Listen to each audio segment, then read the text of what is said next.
کلہین مجلس اتحاد المسلمین کے صدر و Hyderabad M P barrister Asaduddin Owaisi نے سینئر صحافی حبیب علی الجیلانی کے انتقال پر رنج و غم کا اظہار کیا۔ افراد خاندان سے ملاقات کرتے ہوئے انہیں پرسہ دیا۔ اردو کے سینئر صحافی و TUWJF کے نائب صدر حبیب علی الجیلانی مختصر سی علالت کے بعد چہارشنبے کو انتقال کر گئے۔ ان کے پسماندگان میں اہلیہ کے علاوہ ایک لڑکا اور 2 لڑکیاں شامل ہیں۔ کلہین مجلس اتحاد المسلمین کے سربراہ و Hyderabad M P barrister Asaduddin Owaisi نے سینئر صحافی حبیب علی الجیلانی کے انتقال کا علم ہونے پر ان کے گھر پہنچ کر افراد خاندان سے ملاقات کی اور انہیں پرسہ دیا۔ آپ کو بتا دیں کہ حبیب علی الجیلانی مشہور نیوز سروس و اردو چینل INN کے بیورو چیف تھے۔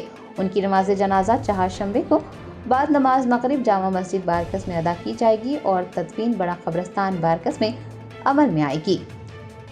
نامور صحافی حبیب علی الجیلانی کے انتقال کی خبر عام ہوتے ہی صحافی برادری میں غم کی لہر دوڑ گئی ہے۔